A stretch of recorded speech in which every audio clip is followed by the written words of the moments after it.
In this video, we're going to come to see a special constellation figure that begins the narrative of the Bethlehem Star. And this figure is the constellation Aquarius, and it's a depiction of a water bearer. And the water bearer is pouring water out of his bucket. What a water bearer was in ancient times was a person who spent a lot of his time doing the job of carrying water. They didn't have modern conveniences, so you had to go to the water source with a big jug, fill the jug, put it on your head, and carry that water for drinking, for bathing, for your animals, and to irrigate your land so that you would have crops to grow. And Jesus is primarily, in the scriptures, the bearer of our water. It says here, but whosoever drinketh of the water that I shall give him. He had to bear that water, right, to bring it to you. The water that I shall give him shall never thirst. And of course, he brings us the best water, and out of that water, in one of his miracles, produced the best wine. But the water that I shall give him shall be in him a well. It's in you. And it resides in you, because water resides in a well. And that well will spring up. It's not just a water well, but it's a springing well. And it springs up in you into everlasting life. And not just for you, but for anyone that drinks of it from you. And so we come to drink of the well of Jesus, but he also can make us wells with his water. And so Jesus is the water bearer.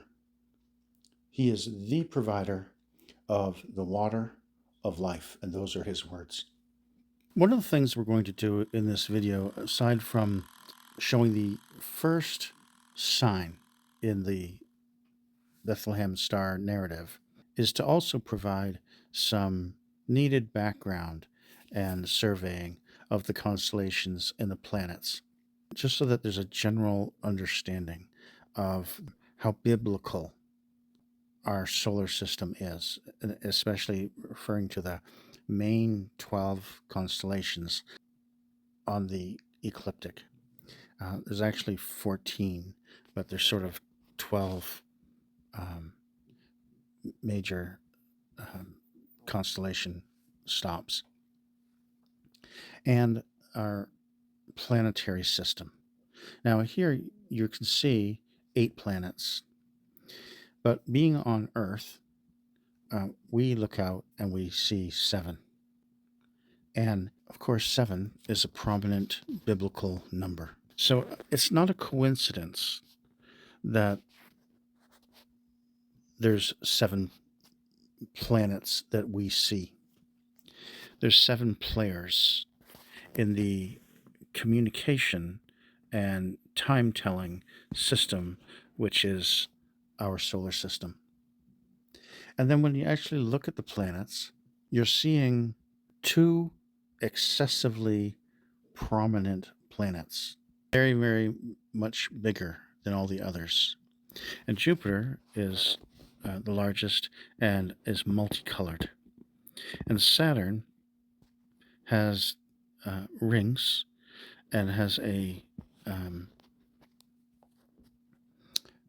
more, I would say, like a feminine look. It's used in the signs, as you'll see, as a feminine character.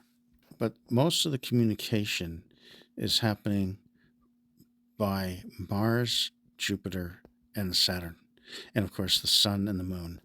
And there's also some presence by an asteroid called Juno that you will see represents the seed in the place of many waters.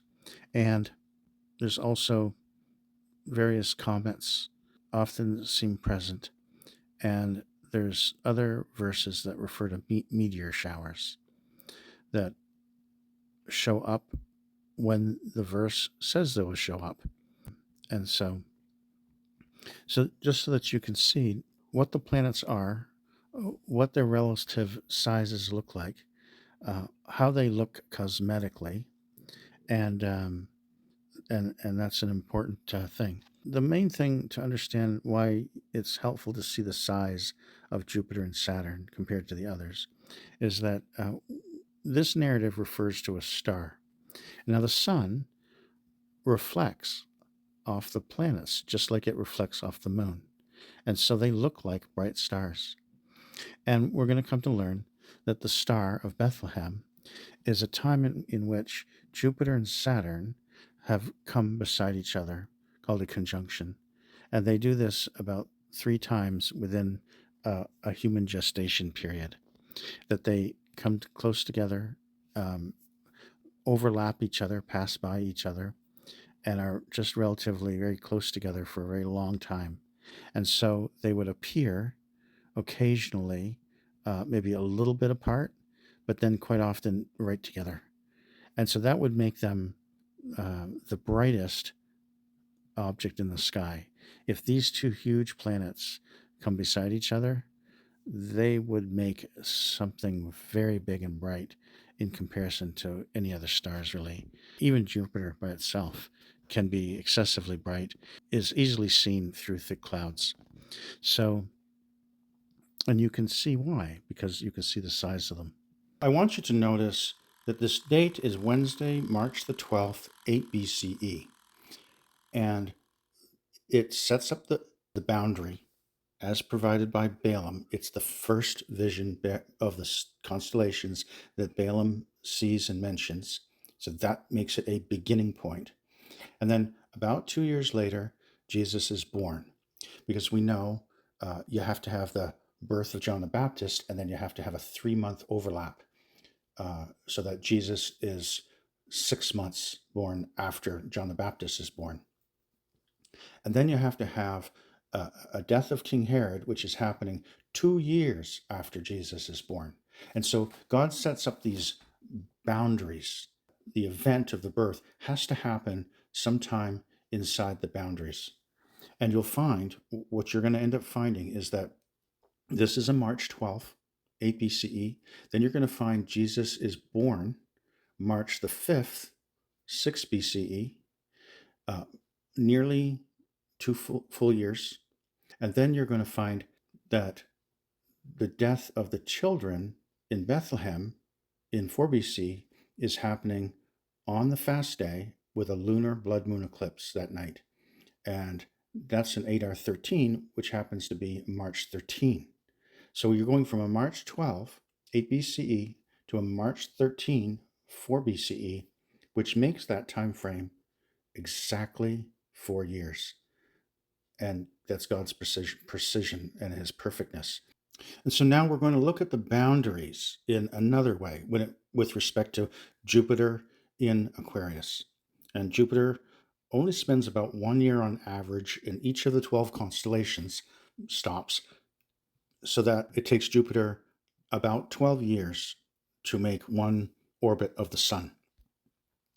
And so here we see, where is Jupiter in the 2 extreme boundaries? We saw that Jupiter was in Aquarius in 8 BCE, which is precisely 4 years before the fast day of Adar 13, March 13. So that began March 12th, 8 BCE. So we found that boundary, and we found that the water bearer, he shall pour water from his buckets, was the very first phrase that Balaam uttered just before the seed shall be, born out of the place of many waters, or the seed will be located in the many waters. And that's the Pisces constellation that immediately follows the Aquarius constellation. And so you can actually see a bit of the fish on the left-hand side, right beside Venus here, which is Pisces. And so when you have to go all the way back to 20 BCE for Jupiter to be in Aquarius, 12 years prior to the 8 BCE. And that is way outside of the bounds that God has provided in the narrative in his Bible. right? And then the next time, on closest to us, when Jupiter is in Aquarius with respect to the narrative, is 5 CE, right? So that would be 13 years after the 8 BC occurrence. So that's way outside of the boundaries. Herod dies. Latest date that Herod is said to have died is 1 BC. No one says he dies after 1 BCE. This is 5 CE,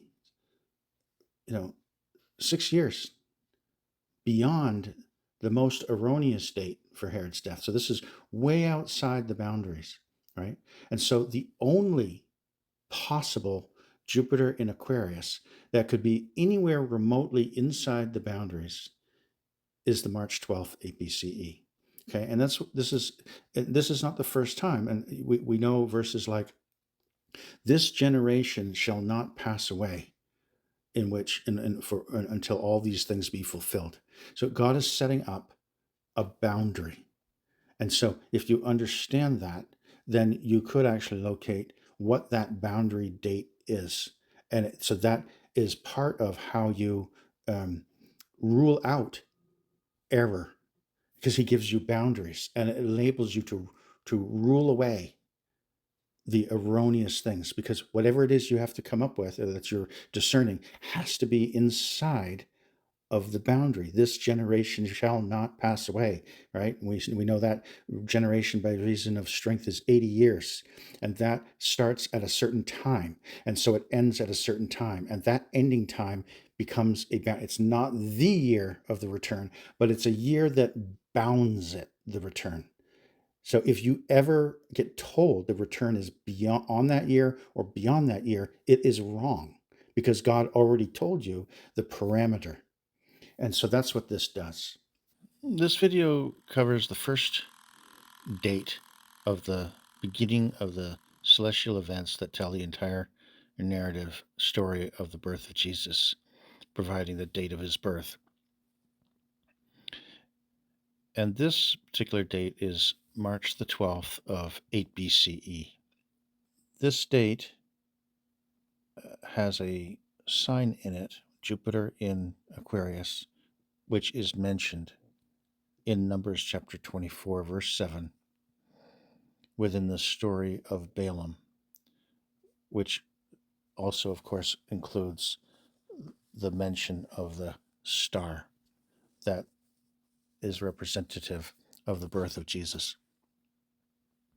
And so we're just starting consecutively from the beginning. And these videos are going to be fairly raw. They just are what they are. No one's trying to make any money. A treasure is in heaven, freely received, freely given. They're for your faith. They're for your understanding. And the greater understanding is better soil and deeper roots. Soil and deep roots is a lamp full of oil. And the purpose of a lamp full of oil is that it can burn and produce light. So if you're full of understanding, you have something to give to someone else. If you have no understanding, you have very little to give. You have very little light to give. So the deeper your understanding, the greater the faith, the more oil you have, the more light you can give. And so that's the progression. And when you have great understanding, you're compelled to give it. And you do not want to put a bushel over that light. You want to let it out. And lots of people aren't going to accept it. Lots of people are not going to like it. There's going to be scoffers. But it doesn't matter. You're telling the truth as it's revealed to you, because if you've been searching and seeking, God has come to you and he gives you revelation, and then you give it out. And really, only the true seekers will see it. If you're not seeking, if you're a scoffer, you won't have eyes to see. Jesus spoke about this. If people hate you, it's not the first time someone was hated or despised or rejected for projecting the full correct understanding of God. Many, many, many have come and have been ridiculed for what they're saying. This is a picture that represents that starting point. Balaam is before the king Balak. He has to offer, they're offering sacrifices. They've gone to 3 different mountains, each time getting closer and closer to the nation of Israel, looking down upon them, seeing more of them in formation, in the way they were encamped. And Balak wanting Balaam to curse them as a diviner and place a curse on them, versus God taking control of Balaam and only letting Balaam speak whatever it is that God wants him to speak. And he speaks a parable and visions through Balaam, and he's in a trance, and the visions that he gives are visions of celestial signs and constellations, at least 4 of them. Here we go. The story of Jesus and his coming as a child is recorded in Matthew and in Luke. And the story begins at a certain time. And that time is when the signs of heaven that demark all the events of that entire narrative, from the conception of John the Baptist, which really begins when the angel Gabriel comes to visit Zacharias, right in the middle of him lighting the incense in the evening in the temple, all the way to after King Herod dies, and Jesus, now a 2-year-old, had to flee to Egypt because King Herod had sent his troops to kill the male children 2 years old and under, unto the time that he was then permitted to leave Egypt again and go home to Nazareth. That's the very beginning events to the very ending events that tell the whole story of the birth of Jesus that was originally predicted and prophesied by the diviner named Balaam. And that prophecy went through Balaam from God, not because he was a prophet, but because he was hired to curse Jews, and God was not willing to allow that to happen.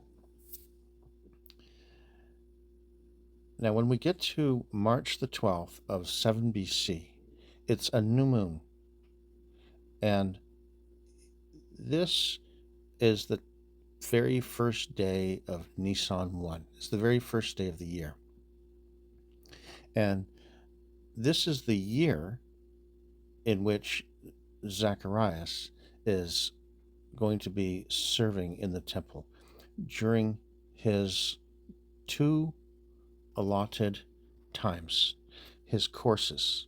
We know them as the course of Abia, which means in his course, of his family's course, of which he's a member of that family, and it's the 8th week. And there's 2 24-week cycles, and he serves the 8th week of the first 24-week cycle, and when it comes all the way back around again, he serves the 8th week of the second 24-week cycle. And there's only 48 weeks because 3 of the weeks are not devoted to a particular family that serves. All the families collectively serve on the 3 pilgrimage feasts: Feast of Unleavened Bread, Feast of Weeks, Feast of Tabernacles. So what's particularly interesting is that here you see the full moon, and then over here you see Jupiter. Now, Jupiter is called the king planet. The king planet, Jupiter, is the largest of all the planets. Now, it's interesting that there are 8 planets. We see 7 because we're sitting on one. So when we look out into our solar system, there are 7 planets. Now, these are the ones that move on the ecliptic, on the same plane, so they can pass each other and overlap each other on a regular basis. And so the Earth and all the planets are on the same track, at the same level. Now, Pluto, there was a big debate when they discovered Pluto as to whether it was a planet or not. The ecliptic of Pluto is totally different.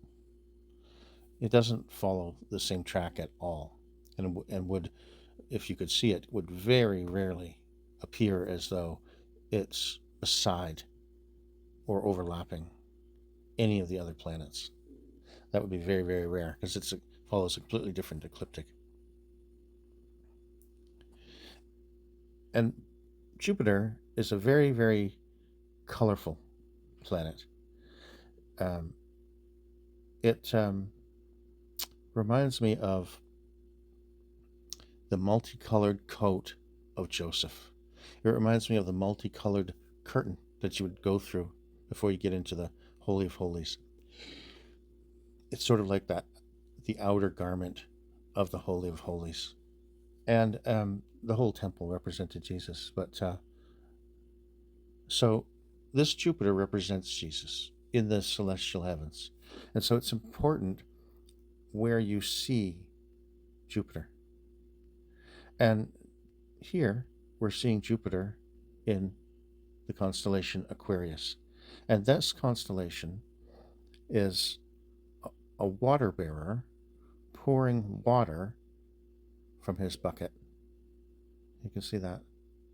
Now, something you need to know about the signs of the heavens. The signs of the heavens are designed like a clock. We can read a clock. It has numbers on the background, and in the foreground it has a couple of hands that move on top of the numbers. Now, the numbers stay fixed, but when those 2 hands move on top of the numbers, we can tell the time by what number the hand is on top of. And so these constellations are really just certain bright stars that are in a particular geometric arrangement. And then out of that, a figure is imagined as to what that set of bright stars represent if you connect those stars by lines. And then you end up with a few basic lines from which to begin to use your imagination and choose what figure you want it to be. Now, in the Bible, names of constellations, for example, Orion, were mentioned in the book of Job. Here's Orion.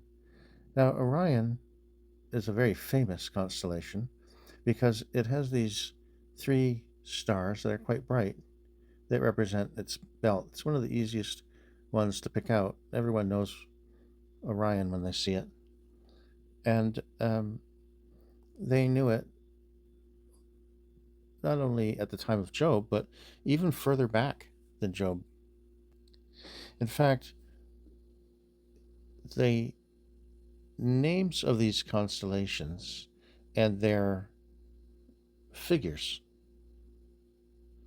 were defined in the 17th verse of Genesis chapter 1. When God created the sun, moon, and the stars, and they're going to be not only for lights, but they're going to be for signs. God is creating the signs.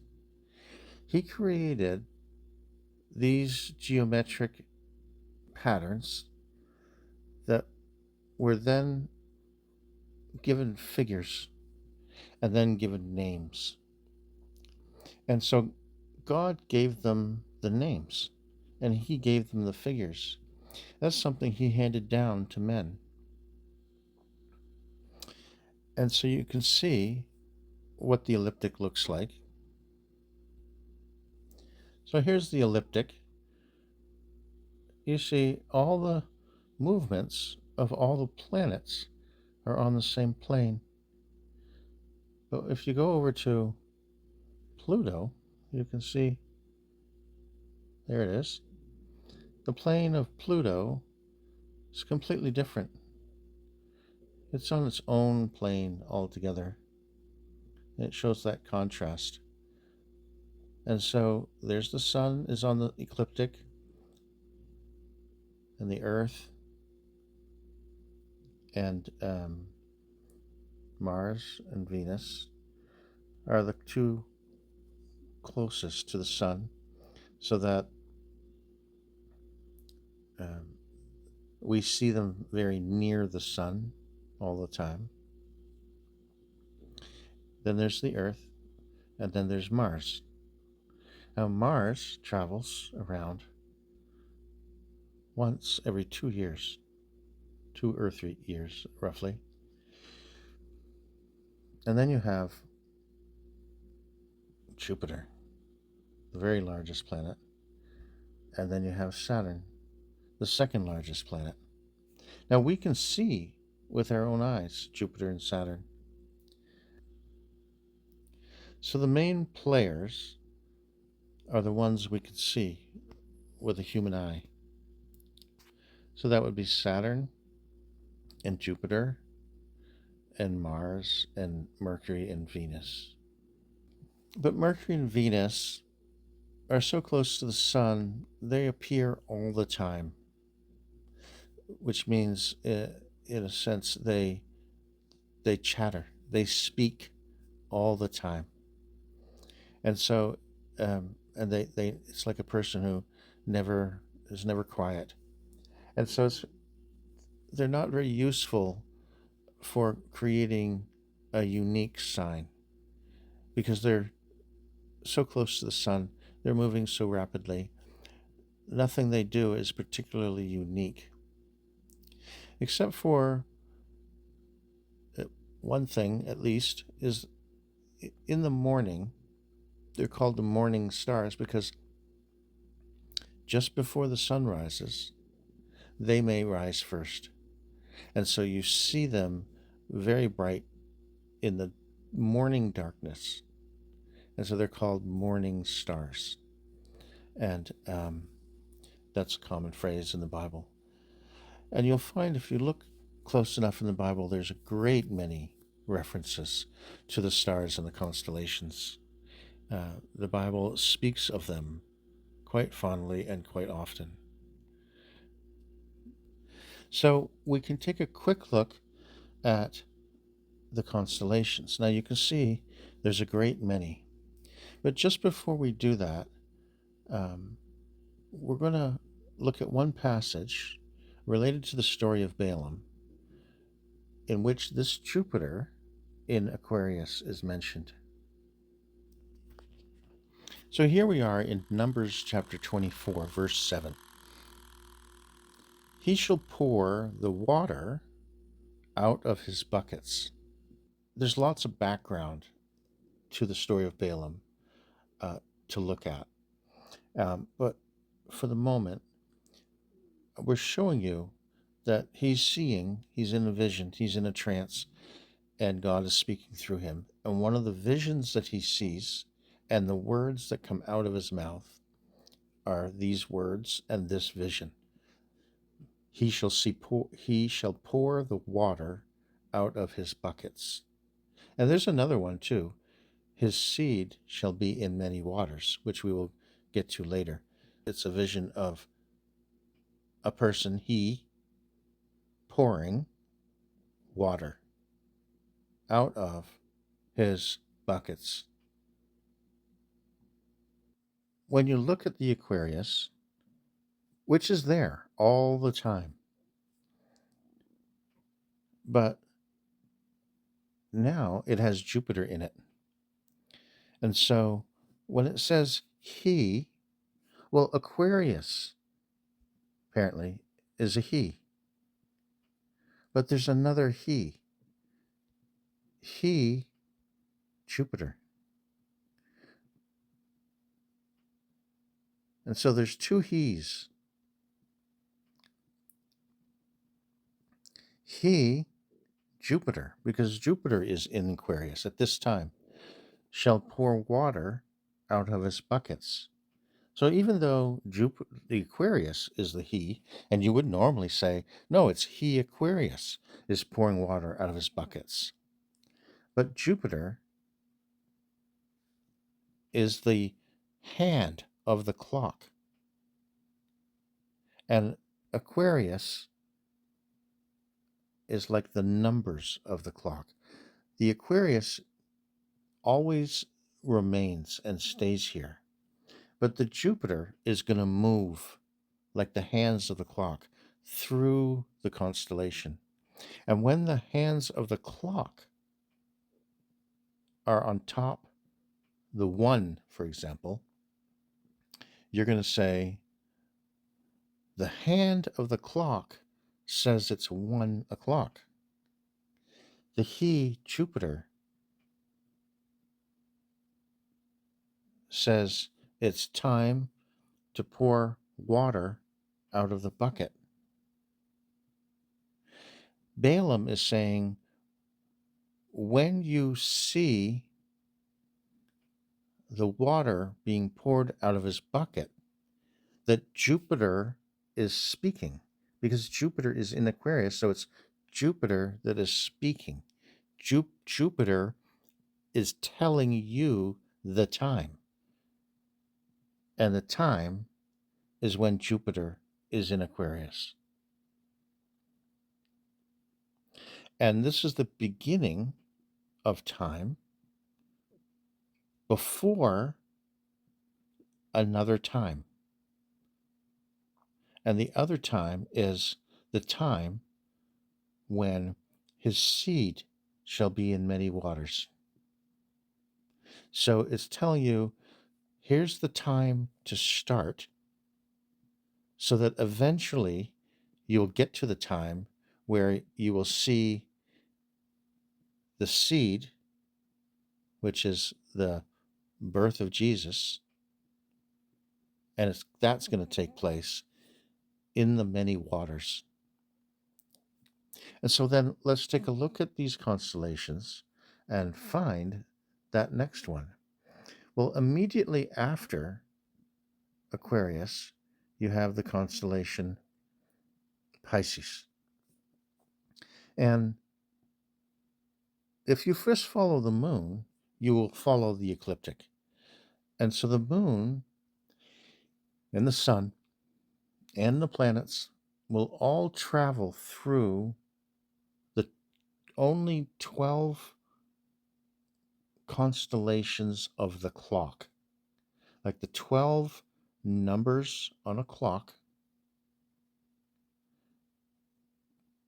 which is not by chance that there's 12 numbers on a clock and there's 12 constellations. So if you go from new moon to new moon, or from full moon to full moon, that full moon will virtually be in a new constellation every month until it comes all the way around and it completes the year. And it's actually got 13 stops. And one of the constellations looks like a woman. And that constellation, compared to all the others, is much longer, and it's in line with the ecliptic. So that when the full moon comes around, it usually has 2 stops inside of this Virgo woman. And this represents Israel. And so the Virgo woman constellation always gets a double portion. No other constellation is big enough. So they all get a single portion.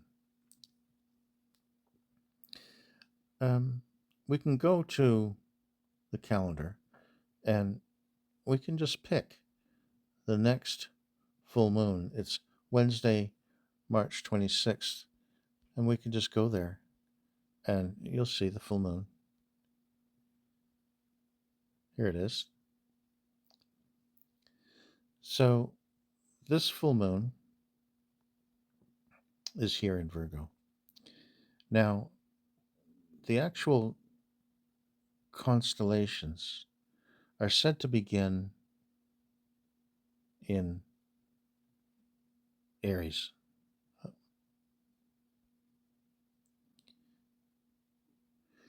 Aries is the ram. I like to call it the ram caught in a thicket. And the reason why we begin with Aries is that God said Nisan would be the month of months. This is the first month of months. On the 14th day of every Nisan is the Passover. And on the 15th day, it's a full moon. And whenever there's a significant sign at an appointed time, God has arranged for there to be a full moon at her feet, and the sun would be in Aries. During the most significant appointed time, which is the death of Jesus. But before that, you go all the way back to the time that Adam and Eve transgressed in the Garden of Eden, you can find a Passover, and the sun will be in Taurus. And then throughout the years, every Passover, the sun will get a little closer to Aries until you come to the time of Jesus' death. And then it will, in modern days, the sun will get over towards Pisces. And so the whole 6,000 year period of mankind will be, if you follow all the Passovers, the sun just goes from Taurus through Aries and over to Pisces. So Adam is created in Taurus. Jesus is created in Aries when the sun is in Aries on a Passover. And Jesus returns when on a Passover at the beginning of his return when the sun is in Pisces. And that's it. Those 3 signs, those Passover positions of the sun are demarked by these 3 constellations. Now you can see that all the constellation signs, symbols, pictures are all biblical. Jesus was the greatest of the fishers of men, and his seed would be, when the time when he's born, it will be in that sign, will be in the place of many waters. And there's the Pisces fish, and below the fish are Cetus the whale. And then below him is a water snake named Eradnus. And then you'll see that there's a fish here named Dorado, and there's another fish at the foot of Aquarius, and there's a dolphin up here above Aquarius. And so this is why this is called the place of many waters, of which Pisces is the central place of many waters. But it's not just that this is a symbol, this V, this Pisces that makes a V, and then you have this like triangle. The V with a triangle. And if you look at a map, you'll notice something.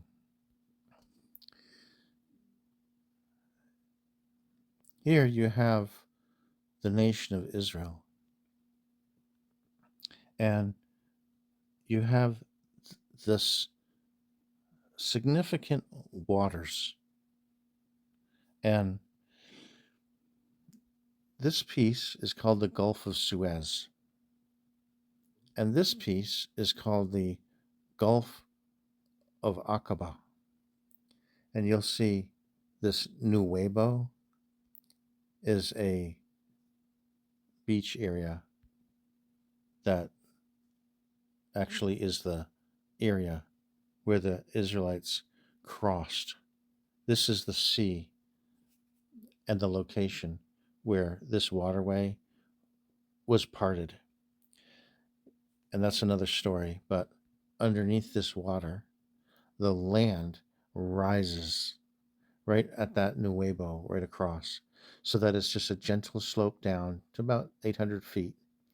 And then it goes across flat, and then a gentle slope up.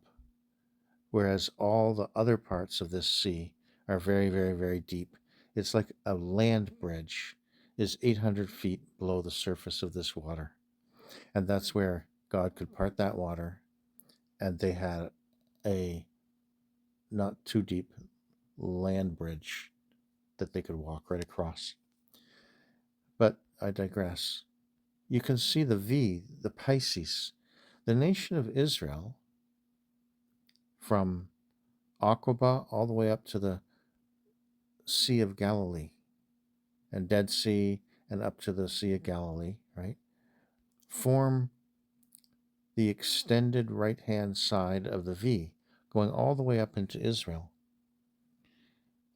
And then Cairo, which is known for its pyramids, is represented by the triangle. It's very unusual that you just have this geometric shape called triangle. And that's what Egypt is known for. It's triangular pyramids. And so below these waterways is this big, huge Red Sea that is Cetus the whale. And so the main thing is that it's fascinating that the constellation that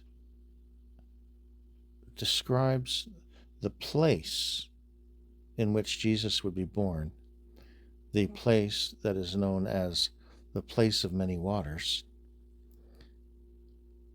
is the constellation Pisces, that looks like the outline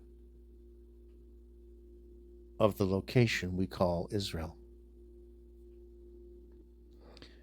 And so the next is Aries the ram. Now, if we follow the moon, so here's the moon, and we can move the moon, and there's a full moon. Now the full moon is in Taurus. And the Taurus is a bull. A bull was the largest of the sacrifices that were offered. And there's a special red heifer bull that the Bible speaks about. If you go all the way around and you come to the next full moon, we've moved from Taurus over to Gemini, the twins. There's only two twins that are very clearly demarked in the Bible. There's a third twin, Cain and Abel, that you need to look at a little more closely to actually understand that they're twins. And then there's another set of twins that the Bible completely hides. So there's actually 4 twins.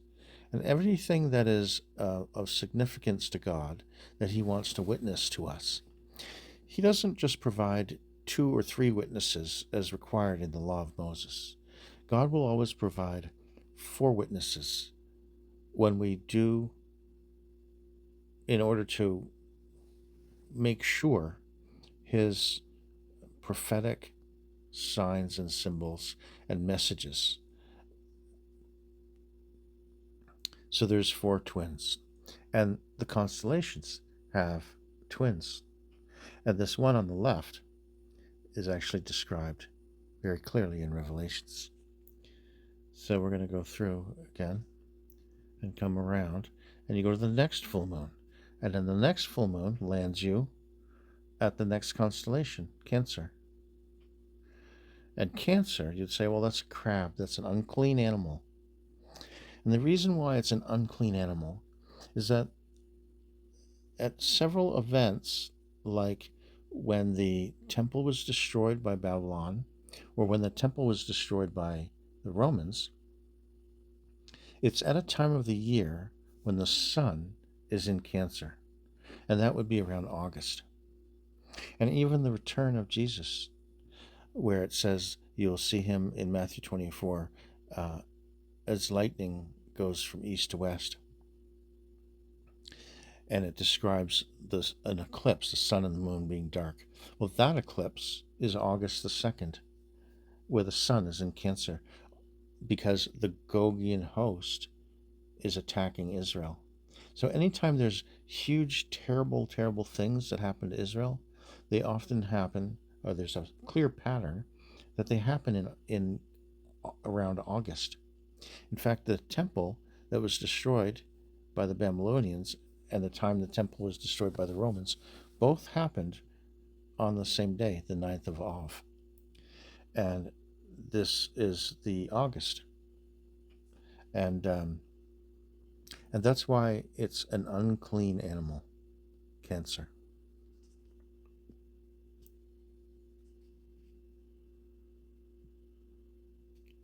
The next one is Leo the lion. Now, Jesus was described as coming from the lion of the tribe of Judah. And so this represents Jesus. So we've already seen Pisces representing a shape that is similar to the geographic shape of Israel where Jesus would be born. A ram caught in a thicket, representative of Jesus. A bull, the red heifer, representative of Jesus. The Gemini twins, of which the left figure is described as Jesus in Revelations. And there's 4 prominent twins in the Bible. Leo, the lion of the tribe of Judah, the tribe that Jesus would come from, of the 12 sons of Jacob. So what's the next? The next is a full moon. And as the full moon is approaching here, there's the full moon here at the shoulder of Virgo. The nation of Israel was called the Virgin of God. So this Virgo that gets the double portion is Israel. Israel with their double portion. We'll go all the way around. And there you have the double portion. There, the moon was at her head, and now the full moon is at her feet. And this full moon at her feet doesn't happen every year. It happens, I don't know exactly, around once every 12 years. And in Revelations, you will see the phrase, the full moon was at her feet, when she's trying to escape into the desert. And that's describing Passover. They ate the Passover on the 14th. They traveled starting the morning of the 14th. They ate the Passover at the evening of the 14th, when the 14th was beginning, because their day began at sunset. They get ready and they start walking during the day of the 14th, and they arrive at the border of Egypt in the wilderness by the evening of the 15th. And that's the point of time in which they exited Egypt proper. And because they had to keep walking at night, day and night, that point in time is always a full moon. They needed the full moon at their feet, the light of the full moon at their feet, so they could see where they're walking. Millions of people. And so this is where that phrase comes from. The exit of Egypt is happening on the 15th, which is the first day of the Feast of Unleavened Bread, leaving Egypt, going out of Egypt. Full moon at her feet. And that every single prominent prophetic time, appointed time, has a full moon at her feet. And in the time of Josephus, he was born around, I think, 37 AD. Jesus died about 27 AD. And Josephus said that in his time, when they were having Passover, that at the Passover, full moon, 14th of Nisan, you would see the sun in Aries. And you do. When you get to 27 AD, I'll show you that after this, you'll see on the day Jesus dies, Passover, there's a full moon at her feet, which is only going to happen once every 12 years or so, and the sun is in Aries, just as Josephus said it was in his day. Now we know the sun is not always in Aries at the Passover. I'll show you that as well. We can go back to 4000 BC and see where is the sun at Passover versus 2024 AD, our day, and where is the sun at Passover. Here we see in Josephus's Antiquities of the Jews, Book 3, Chapter 10, Section 5, in my version, page 850, on the 14th day of the lunar month, when the sun is in Aries. So it's the month called Nisan, beginning of our year in Nisan.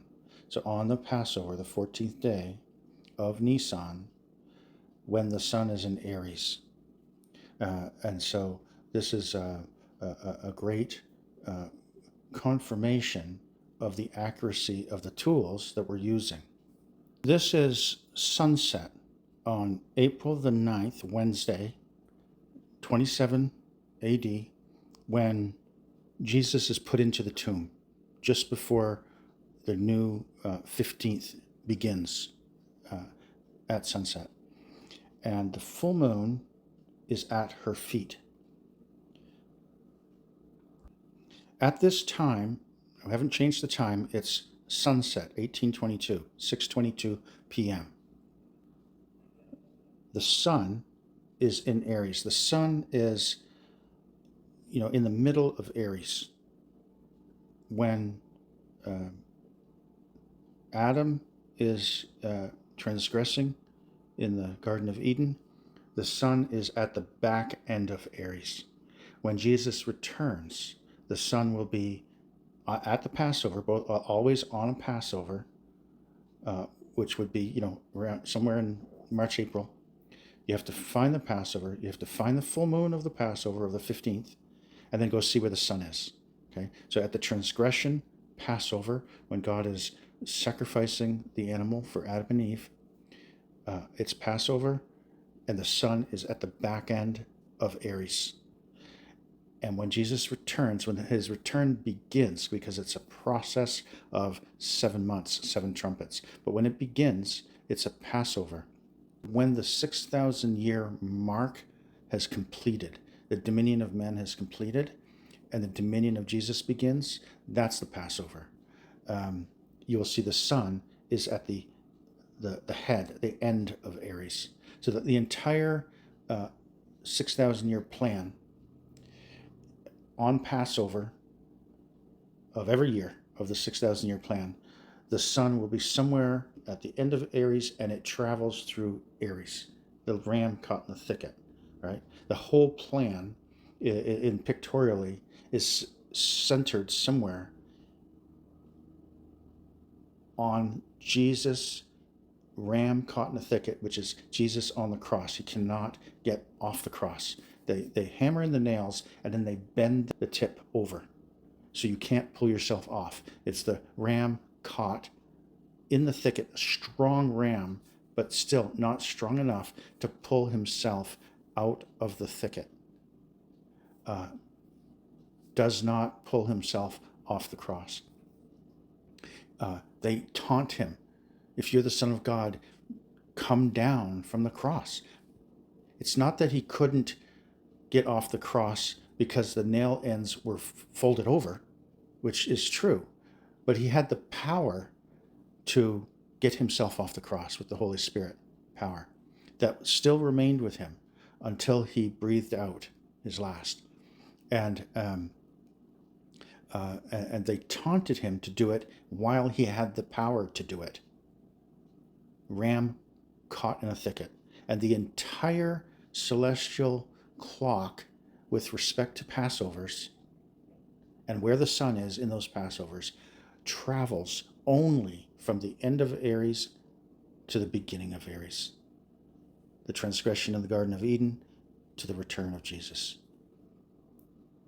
So again, at the same sunset time, when Jesus is completed at sunset, he has completed the process of him conquering on the cross. Jupiter is in Sagittarius, whose head is at the center of our solar system. That's the crown given to him. A rider on a white horse, which is always Jesus on a white horse. Here's a wreath, which is a Olympic Games crown to the victor, was this wreath. And Jupiter is in the Sagittarius, which is all fully described in Revelations. So Jupiter, again, is only once every 12 years. There's no other possible crucifixion year in which Jupiter is in Sagittarius to fulfill the image that's provided in Revelations, that he would be a rider on a white horse that conquered. 27 AD is the only year. You go to 28 and Jupiter has moved on. 29, 30, it takes 12 years for it to get back.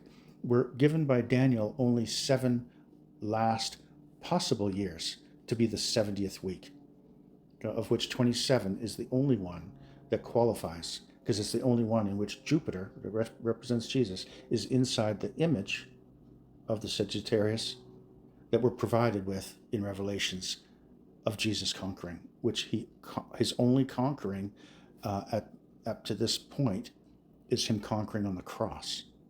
His return is another conquering and to conquer. This is what it says in Revelations.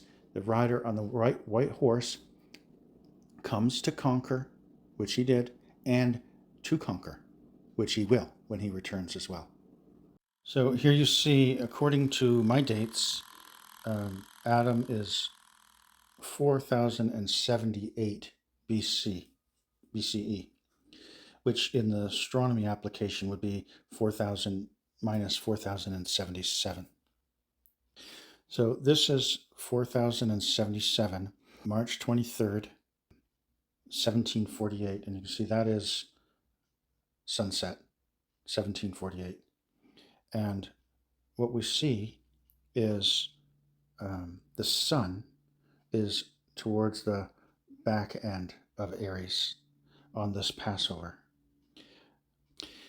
And I think it's important to note that on this date, Jupiter is in Sagittarius, just like Jupiter was in Sagittarius when Jesus was on the cross. So there's the lamb, or the sacrifice, being made for Adam and Eve on this day, 4078 BC Passover. Okay, and that sacrifice is going to be representative of Jesus' sacrifice in the future. So Jupiter is in Sagittarius back then, and Jupiter was in Sagittarius when Jesus was on the cross. It says in Revelations that Jesus was the Lamb from the foundation of the world. And so it could very well have been that the animal that God sacrificed in order to provide skins to cover Adam and Eve and cover their nakedness and cover their shame was actually a lamb, because Jesus himself says he's the one who wrote Revelation. It's the revelation of Jesus to John. This is the year 4078 BCE. Of course, in the astronomy app, it's going to be minus 4077. And the full moon is March the 23rd.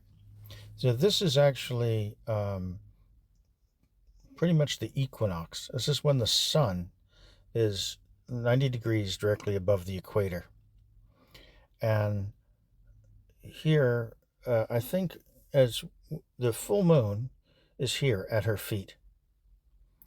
And there's the date. Here the full moon is at her feet.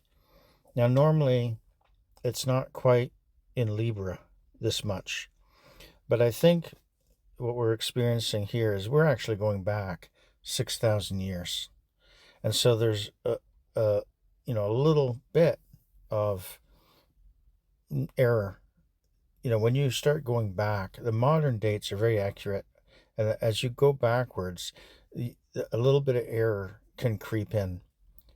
So it might be like in error by one day in 6,000 years. Like the error is really, really small, but it's actually just enough to see that the moon might be just a little bit off where it, sort of normally would be, at her feet. So it's just, to be honest, I think that's worth noting. But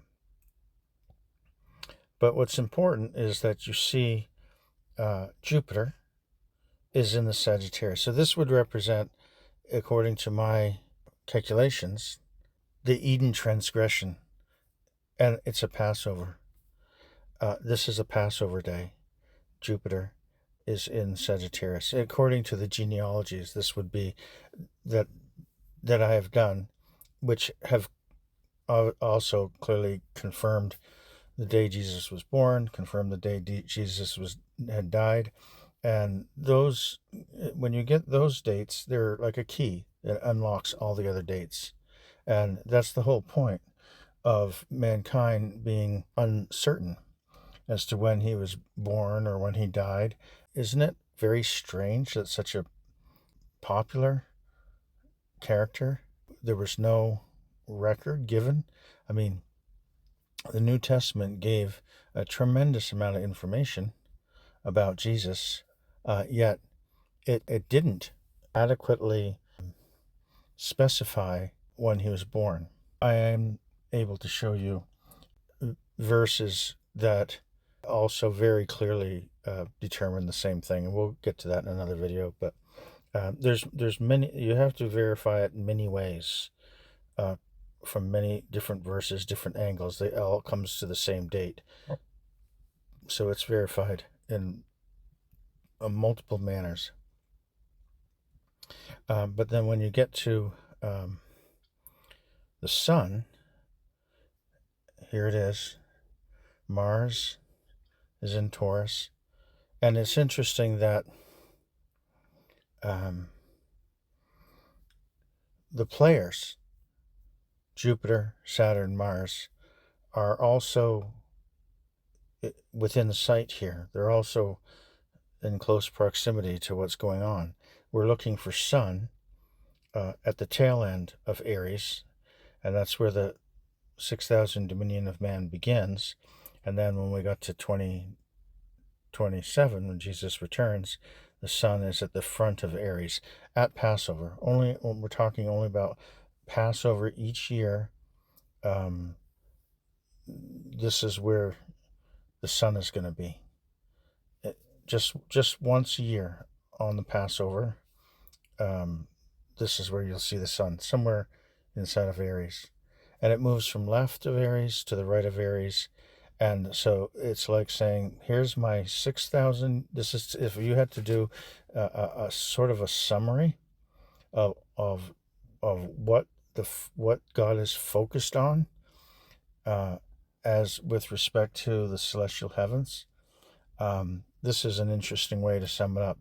His entire focus is on the central theme of the Bible is the representation of Jesus as the ram caught on the thicket, the sacrifice of Isaac as a type of the sacrifice of Jesus, where God says to Abraham, now I know you'll do anything I ask of you, right? And that's what Jesus did. He did everything and anything that God asked him to do, even laying down his life for the salvation of the rest of mankind. And he says, I was the Lamb from the foundation of the world. So here we are on Wednesday, April 21, 2027. The time is 1911, sunset. The moon, full moon, is at her feet. Okay, there's the moon, and there it's indicating it's a 0.99 at this point, very, very close to full moon. The sunset is 1912, right, and you have full moon at her feet. Jupiter is approaching Leo, the lion of the tribe of Judah, so that when Jesus returns, he's not in Sagittarius, the crucifixion, where he conquers the crucifixion. He comes to conquer, but it's saying he comes as a lion. So the Jupiter is in the Leo, the lion. When he eventually touches down, Jupiter will be in Leo, the lion. He comes as a lion. This is the beginning of the 7-month trumpet process. But the key is that he returns as a lion. And then the sun, you see, is at the front end of Aries. So the entire 6,000-year plan, on every single Passover of every year of the 6,000-year plan, the sun has moved from the back end of Aries to the front end of Aries. So that that itself is pretty interesting understanding of how much these celestial signs are a gospel that provide the dates. Essentially, the ram caught on a thicket is the focal point of God's plan. The sun is somewhere moving along the timeline of the Aries caught in the thicket for the entire 6,000-year plan. That's where the sun is located, somewhere on Passover of every single year of the entire plan. And that's what Jesus on the cross is, the center. It is the focal point of the entire plan and purpose of God, that he is the sacrifice that becomes the remission of our sin. if only we believe in him and enter into him and die with him, and all the other understandings that relate to the efficacy of Jesus. And the celestial signs helps also to explain that efficacy, and we're going to eventually see that as well. All right, let's go through the constellations. And so we go all the way around again. And now you're at Libra, the justice scales. God speaks a lot about justice and judgment. And just like we looked at Cancer, is when a lot of bad things happen to Israel. When Israel receives justice, when they've been harmed and they receive justice, you'll see this Libra will be the constellation that tells those times. Significant planets like Jupiter will be present in the Libra during those times of justice. Now, when the woman is delivering the child in Revelations 12, often the Satan, the beast, the Herod, is trying to kill the child as it's being born, as the nation of Israel is being born as a nation and running from Pharaoh. Pharaoh pursues the nation to kill the nation. As Moses is a baby, Pharaoh orders the male children, as they're being born, to have the midwives there to catch the babies and kill the male babies. And so there's this image of the time of birth as also a time of impending doom, a time of vulnerability in which the evil one can kill the baby just after it's being born.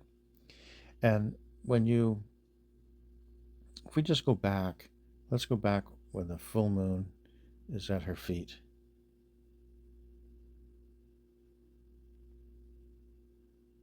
So when the full moon is at her feet, and you travel 3 days, 1, 2, 3 days.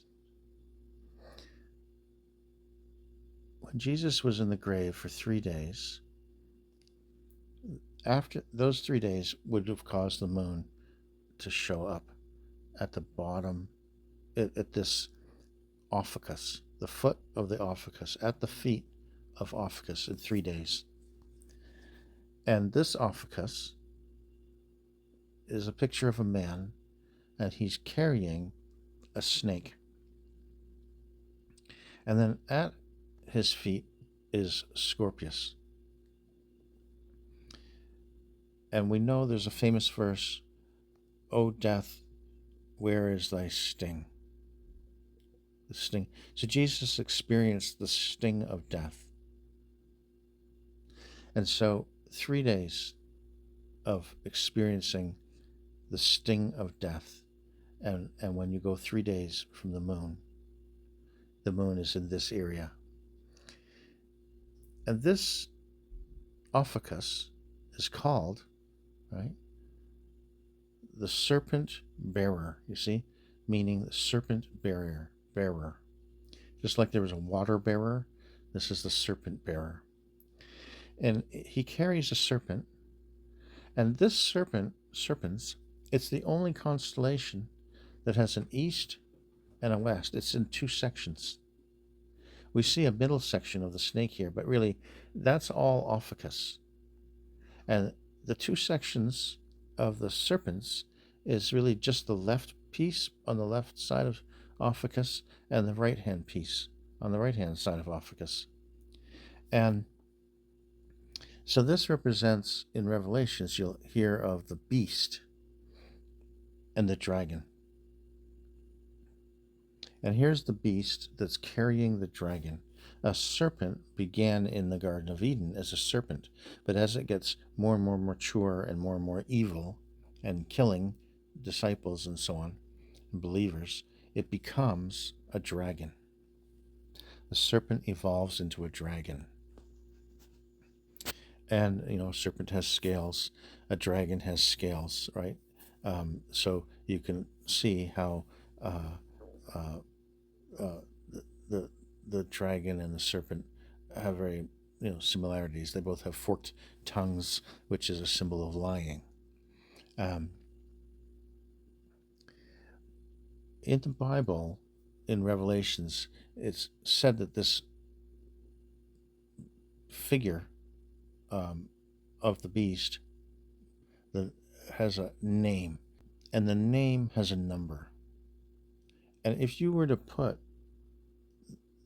the serpent bearer into a gematria calculator, the serpent bearer, it will come out with a number 666. I believe that, and there are many other things that would come out 666. One of them is the serpent bearer, 666. And that's what this represents: the beast, the dragon, the scorpion. Again, understanding that these symbols were all created by God. Here's the gematrix.org, the serpent bearer, a website where they, you can key in any English word that you want, and it will recalculate it using the Hebrew equivalent of the English word, and then apply the numerical value of each of the Hebrew letters and total it up for you. All right. And then it preserves and saves everything everyone ever searched for. So there's a whole library of all the possible numerical values of everything that people were searching for in this tool. And I guess one day I just decided to put that in as I was studying to find out what would happen. Lo and behold, when you put in the serpent bearer, which is the celestial image of the beast and the serpent dragon papacy, and the beast is holding the dragon, and the dragon has an east side and a west side, the only constellation that is not contiguous. It's the only one that is split between an east and a west, with something else in the middle. The only one that is not contiguous, which represents the eastern and western halves of the dragon, the papacy, Rome and Constantinople. And eventually that headquarters of Constantinople was overtaken by the Ottomans, and it sort of actually removed to Russia. The Russia Orthodox Catholic Church is sort of the new side of that papacy. Of course, the Turkey is, sort of in confederation with Russia as well. But the serpent bearer in Gematria equals 666. And there it is. And so let's keep going. As you go to the next full moon, we have to go, whoops. I think we need to go one more. There's the serpents, one more. Here we go. Okay. This one is Sagittarius. This is mentioned in Revelations as well. This is a man riding a white horse, carrying a bow, with a bow. And at his head, you can see a little haze here, but this is the very center of the galaxy at his head, at the head of Sagittarius. That's where the center of the galaxy is located. And that forms the center, his head being at the center of the galaxy, forms a crown. So his crown is the dense, he says a crown was given him. And which means if the crown that's given him is the center of the galaxy, okay, that means he's at seated at the center of power. The center of the galaxy, where there's like a black hole, is the center of power. And so that's what this symbol represents. And you can see there's a victory wreath, like a Roman victory wreath.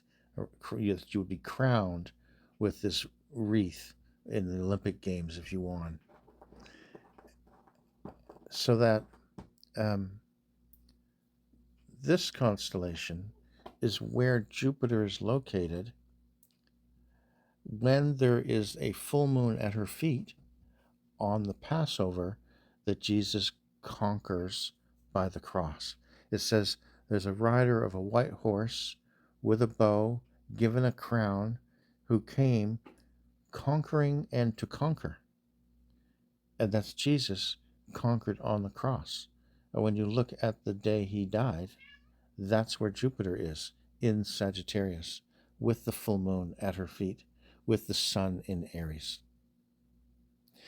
And so that's what Sagittarius, again, just like the figure in Gemini that's holding the sickle, is in Revelations.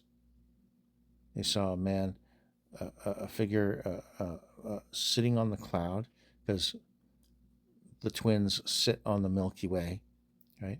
It has a golden star at his head, okay, in Revelations. And the golden star is Pollux, right, which is an orange-hued star. So it looks golden when you look at Pollux. It's very bright. And the twin star is Castor. That's where the twins come from. It's like two stick figures. It's like two human stick figures with legs. This is one of the most easily to determine constellations because the geometric shape of the stars are twins. Two stick figures with shoulders and arms and heads and bodies and legs. So it's a no-brainer that that's two twins. And the two crowns are two people, twins. And so that one is a Jesus figure holding the sickle. So this one is described in Revelations. You can't make this up. These symbols and signs were created by God and used in his word. This is fully described in Revelations, that sign, of which Jesus is the one who's speaking his revelation directly to John. And he's using these signs. He's dictating to John the signs in heaven. And so there's the Sagittarius. Let's finish up. When you go all the way around, keep going. After the Sagittarius,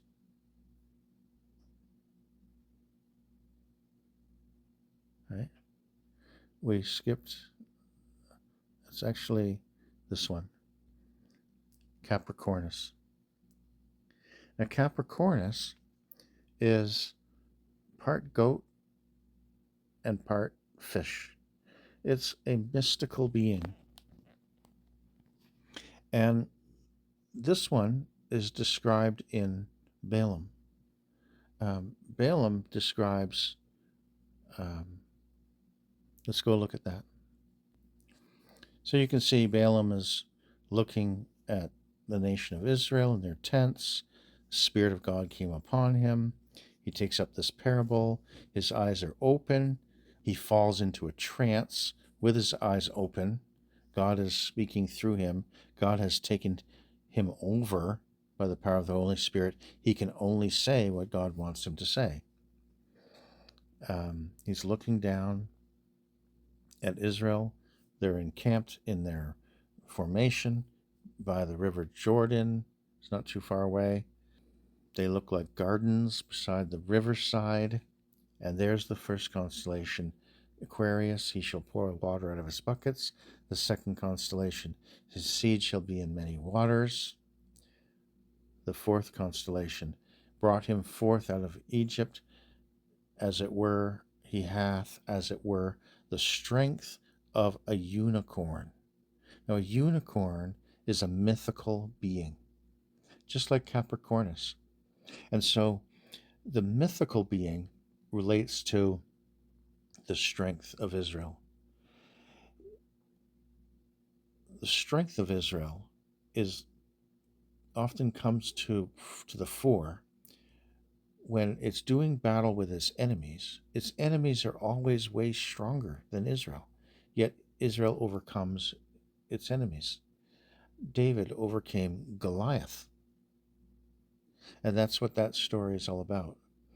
Israel always overcoming powers that come against it that are much stronger than it. And so every time it triumphs, it's like a miracle. It's a mythical a power of God. It defies explanation.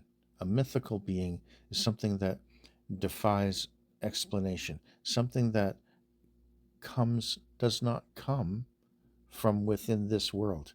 A power of God that is not natural to our natural environment.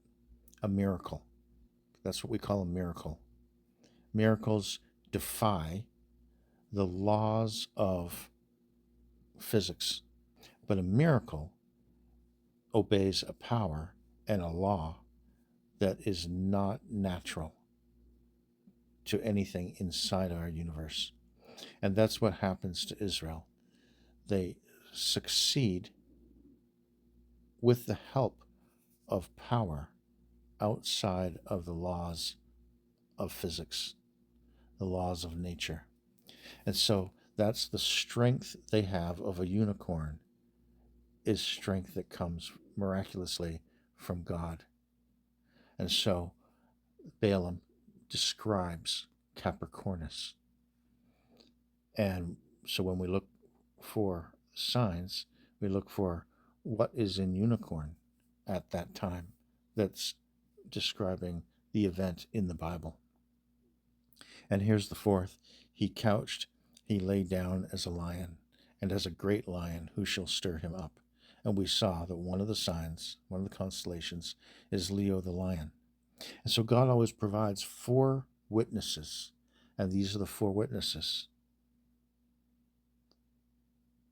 the Capricornus, the Aquarius, the Pisces, and Leo the lion.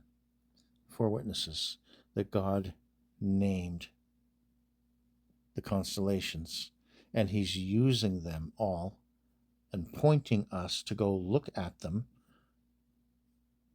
from inside Balaam's prophecy, which is a prophecy of the star, which will advertise the birth of Jesus. A star out of Jacob, and a scepter shall rise out of Israel. So the wise men say, they come to Herod and they say, where is he that would be born, rise, King of Israel, scepter, king? For we have seen his, Jacob's, star.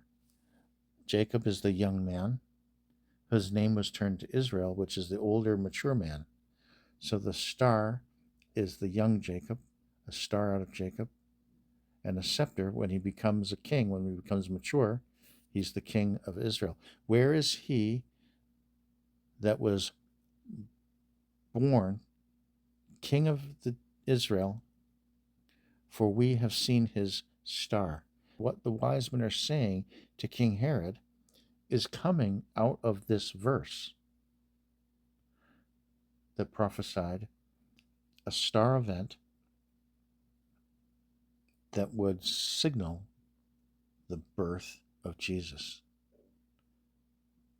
So this is a fifth celestial event. 4 constellations and a fifth celestial event are recorded in this Numbers 24 prophecy parable of Balaam. And so we move on to the next full moon, and you come back to Aquarius.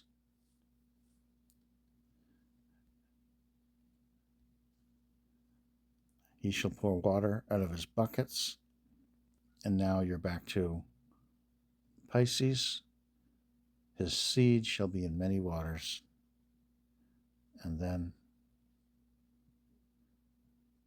the next full moon.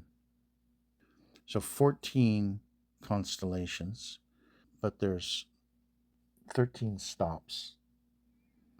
But 2 of those are in Virgo. And so you can see that every constellation is an image or a meaning or a verse that's tied to the Bible. If you go and look, there's the other constellations are not particularly important. And if you look at the other constellations, there are all kinds of strange things. Pegasus and bears and there's dragons and all kinds of strange stuff, okay? That's really not biblical at all. But the original constellations are all biblical. The ones that follow the elliptic, and those are the ones that represent the numbers on the clock. The constellations always retain their position and their form because they're based off of stars that are very, very, very far away, and so they look like they never move. And so the constellations are the fixed stars of the clock, and the planets, which are the wandering stars, move around on top of the fixed numbers.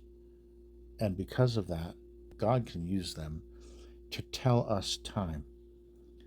And so he puts things like solar eclipse inside of a certain constellation at a certain time, that we can draw meaning from that, which is a meaning that is substantiated inside the verse of the prophecy, letting us know what the time is when that prophecy is happening. There's some amount of revealing of mysteries and doctrinal message, but for the most part, they're just like date stamps. If the prophecy has a solar eclipse in it or a lunar eclipse, and you've found the right one and it's the correct date, then that is the date of the prophecy that you're reading. It tells you when in history did that happen. It corroborates it. And the reason why God is doing this amongst many is that we have lots of dates in our history books that mankind have written, but the church, through a monk, Dionysius, arranged our dating system such that he changed the dates. He made Jesus born in 1 AD, when, by looking at the signs, you'll understand Jesus was born 6 BC. They changed the dates. And then they made all the history books have dating scheme that matches those incorrect dates. So there's no correct dates in history books. But most people who look at prophecies will use the history book dates. Whereas you cannot change the dates that are discerned and derived by looking at the actual constellation. So the Bible and the constellations are synchronized.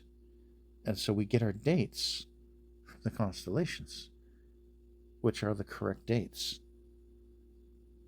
And this is why people have always been trying to predict the return of Jesus by the history book dates, and so they always get it wrong for many reasons. But one of them is because the dates they're using are wrong. And so that's critically important to know why God has done this. You cannot tamper or touch or alter the dates that come from his science. And it's a proof that God exists. It's the proof that he's real, because there's no way that the constellation sign would match the verse unless the author of the constellations is the same guy who authored the book. It's the same author. And so that's the importance of the constellations. It's the gospel in the heavens.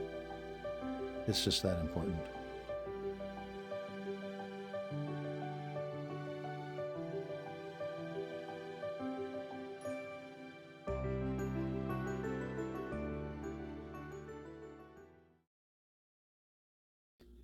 In our next video, we're going to talk about the course of Abia. And these are the priestly courses, and they would do 1 week of service twice a year. And you can see how the year, you have this light orange in the second column, goes to 24 weeks. Messiah. It starts over again, another 24 weeks in pink here. And you come back to the Passover. Most people who try to evaluate the course of Abia, they'll start at the beginning of the year just like this. And just like we have started at the Nisan 1, March 12th, 8 BC. And then they'll go down through and they'll count up, the eighth week of Abia. You can see it there. And they will slot that in as the service of Zacharias when Gabriel comes to visit. And then immediately after it, they'll have Elizabeth conceives. And of course, wherever there's a feast week, there's no particular course assigned to a family. They all join together and serve those particular weeks. And so there's 3 of those. The first 24 is going to end sometime around Feast of Tabernacles. That's the 7th month. We're going to discover when we look at the course of Abia that it's rather presumptuous to assume that Zacharias comes during the first set of 24. How do they know that? Why can't he just have easily come during the second set on this 26 here, the 8th week of the second set of 24? And this would be in the 8th, 9th month. It's around November. And so we're going to look at that and see and come to understand that when they do it this way, they have Mary conceiving 9th month. That would be more like December. And then Jesus born January, February, March, June, September. And then Jesus born around September. They have him born in the fall when they do it like this. And what they don't get that's so obvious is that Jesus is the Lamb from the foundation of the world. He's the Passover lamb. He dies on Passover. The whole Passover lamb parable is about Jesus being the Passover lamb. So if the analogy of him as the Passover lamb is so important and prominent as it is,